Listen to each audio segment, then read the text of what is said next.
Can we talk about President Donald Trump? I know he's not a Nazi, but he's never been shy. He's sort of flirted with not Nazis, but Proud Boys. Some KKK members have been supporting Trump. Steve Bannon is, well, I would like to talk to Acacia about Steve Bannon and the power of the media, etc. I mean, I think one of the worst things Donald Trump did is showing Americans speeches like the one you defended in the past are acceptable. They are politics, and they are not. I mean, you and me can agree. We can talk and debate about being more liberal, paying more or less taxes, abortion, yes or not, limited or not. But saying that Jews are evil, that's not politics. That's not acceptable. And Proud Boys supporting Trump, what they say is not acceptable, period. I'm very open-minded and I'm very respectful, but I don't respect people not respecting people. You know what I mean? And I think Donald Yep. Trump has normalized that way of hating. Do you agree with me, or if you don't mind answering? I mean, I'm going to be very careful how I answer that question mhm. because I do understand it. I absolutely understand what you're saying, but one of the things how I can best answer this is with Beyond Barriers is we have to, we don't have to, but it's our policy to be nonpartisan in the political process. I think I know it's really important because one of the things that so many people asked when they were getting out and reaching out to us is when you become a former, when you leave the movement, or, they're saying like, if I leave the movement, do I have to become Antifa? Do I have to Mhm. become a communist? Do I have to become an anarchist? Are you a communist, Jeff? Are you an anarchist? And my first reaction is, ooh, why are they asking me these questions? Yeah. And it upset me. But then you have to draw it back and remember, you know what? I thought that exact same thing before I left. Like, if you speak out, if you're a former, that you have to do that. And part of that mentality comes from, well, the paranoia of the movement is part of it, because you don't see the gray area. Everything is black and white in society. It's like, okay, I'm either in the movement or I'm against the movement, and being against the movement means you're a communist, which isn't accurate. Like, there's this great big area in the middle where Yeah. most of us are, but they don't see that. So I had to remind myself when I'm talking with these guys and ladies, you thought that way too, Jeff. So don't be upset. Don't take offense by it, because they're not trying to offend you. They really seriously want to know. They really don't understand that. So, and part of that is because there is a small percentage, or there is a number of formers that do flip from one side to the other. So, they were a Nazi. Yeah. Now they're out promoting Antifa and, Yeah. defund the police and throwing Molotov cocktails at police departments and things like that. So in the movement, you're watching these things, you're monitoring this stuff. So you know what these guys are doing, what the other formers are doing, at least what they're posting on social media, because the movement watches that. So when they see, well, so and so is a former over here and they're endorsing this Antifa stuff or this far left stuff, maybe that means if I leave, I have to do that too.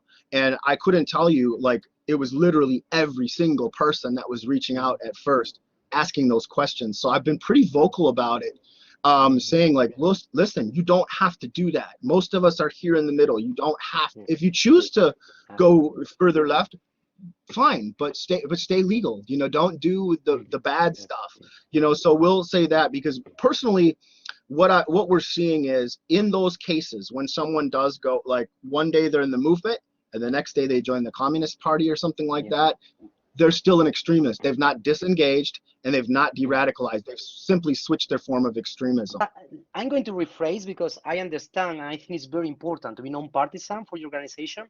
So I'm going to Yes, rephrase because that's I really like your answer. I'm going to talk about my own country.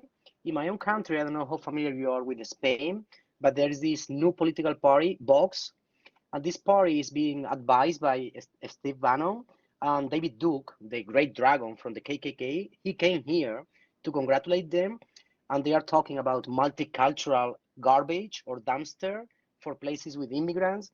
And they are asking women to go back to their houses, not to be important anymore. And they are calling women aborting killers, and they are hating. They are hate groups. I think they are becoming, their message is becoming legit. Well, it's not legit, but media and people, I think 10 years ago when you said we hate Jews, people would call you, you are an idiot, excuse me, or you are crazy, or you are angry, or what the hell are you talking about? But now this party, they have 50 members at our parliament, which is crazy, yes. 50 damn members out of 350. So they have a lot of power here in Andalusia, like my state, they are part of the government, and they are making business with a conservative party. And conservative is okay, or liberal is okay, but this is not. So do you have the feeling that these radical messages are becoming acceptable? I mean, today you could be a parliamentary member in my country with the ideas you had from the past, not with your new ideas. But it would be easier for you to be a parliamentary member hating than being polite and respectful and understanding and loving the way you are now.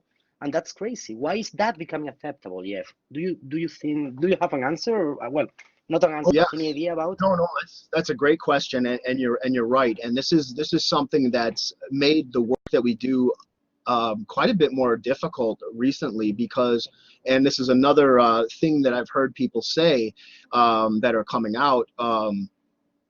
Some of the people that have mocked me for leaving, that have, said like, oh, you're out now, but the things you predicted years ago are coming true. We're seeing that sort of thing. So that's what you're saying is some of the rhetoric and some of the talking points and things like that of the movement, unfortunately, have become mainstream talking points, and it's stuff that's being talked about in society. And I have a perfect example for this, actually, that I think it's both interesting and disturbing. Is back in the 90s and in the early 2000s, the NSM and groups like it, would talk about race war, civil war, these type of things.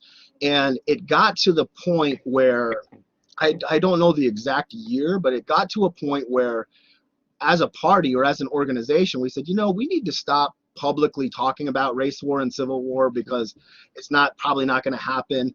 And a lot of the old leaflets that we had, like denouncing communism and things like that, it's like we are so, it was cutting edge back in the 90s. Now it's outdated. Nobody's talking about communism anymore. When you talk to the public about communism, they don't even know what you're talking about. They'll say the Soviet Union fell. You guys are so off base. So we were thinking like that's not a good recruitment tactic to use anymore. All of a sudden 2020 rolls around and everybody's talking about communism. It's like, and they're talking civil war, they're talking race war. These are terms that are being used openly, and it's like, what happened? Why are these things, these terrible ideas and these terrible statements that were sort of shuffled under the rug, so to speak, you didn't hear about anymore? Now all of a sudden it's mainstreaming, and it's incredibly dangerous because the media, the power of the media, and when that sort of thing is talked about by mainstream people, it sort of lends itself this legitimacy that it shouldn't have. It's not something that's that we want for the country. It's not healthy. It's not anything that's good for anyone. It's horrible for humanity as a whole. So some of that, those ideas and things coming into the mainstream is incredibly harmful for the public messaging. But why is it happening? That's a good question. There's a lot of strife. And also the COVID-19 pandemic, because people are being more isolated. It's more difficult. They're spending more time online. They're searching for their answers on the internet, and you've got so much mixed messaging coming from different places. It's fueling those conspiracy theories. It's fueling paranoia and lack of social interaction. For a lot of people, human beings need that. So like when there's studies that have been done on people that have been put in solitary confinement in prisons, it's done to, a lot of places have laws against that because it's psychologically so damaging. But in the United States, there's a lot of people that are stuck in solitary confinement in prisons, and I think it's Yeah. incredibly bad for their mental health. And I think we're seeing some of that on a varied degree with the COVID pandemic. Is it's making people that are already depressed, it makes them worse. They might be more suicidal and having all these mental health issues that are arising from it.